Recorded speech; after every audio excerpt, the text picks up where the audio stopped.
In a small, peaceful village nestled between rolling hills and green fields, there lived an old man named Daniel. Daniel was beloved in the village for his kindness, wisdom, and unshakable faith. Every evening without fail, he would gather his children and grandchildren around the warm glow of a single candle, bow his head, and pray. His prayers were simple, heartfelt, and full of gratitude, and he always ended them with a strong, steady amen.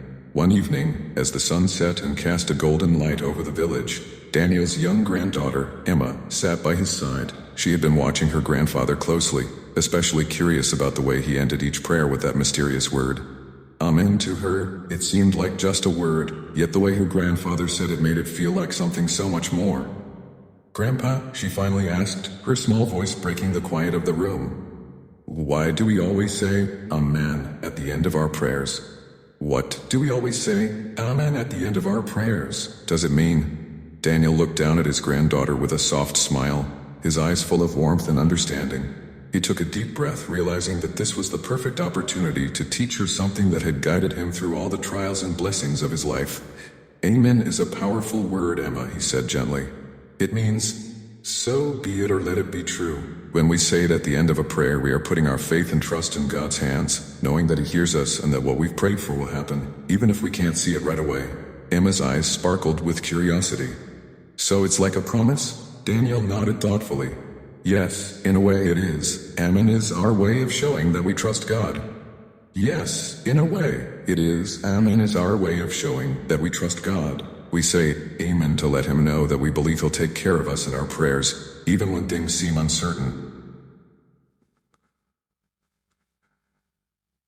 Emma kept her grandfather's explanation in mind, saying Amen with more meaning each night. She noticed that when she said it, she felt a tiny bit more peaceful, as if she was letting go of her worries.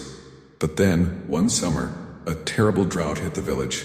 Weeks went by without a drop of rain, and the once green fields started to turn brown. The river, which the villagers relied on for water, began to shrink, and people grew more and more worried. Without rain, there would be no crops to harvest, and without crops, they would all face a harsh winter ahead. Emma saw the fear in her parents' eyes and heard the whispered concerns of the villagers. It seemed that everyone was holding their breath, waiting for the sky to show mercy and pour down the rain they so desperately needed. Despite the growing concern, Daniel remained calm. Every night, he continued his prayers, his voice steady and full of faith.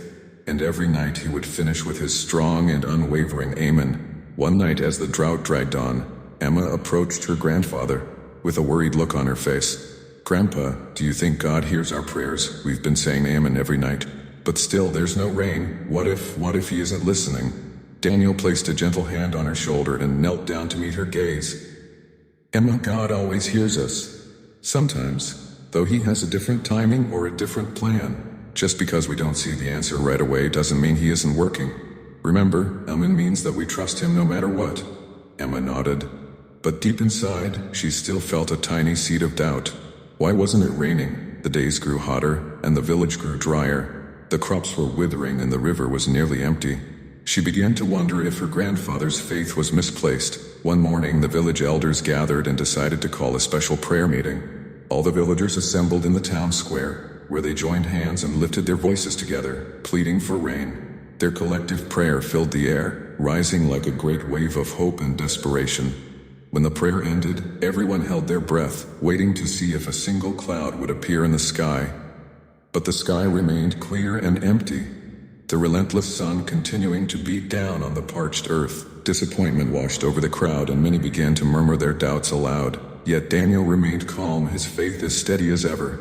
He turned to Emma and said, "Let's go home, little one. Let's say our own prayer, just you and me." Back at their home, Emma and Daniel knelt together, and Daniel began his prayer with a quiet voice.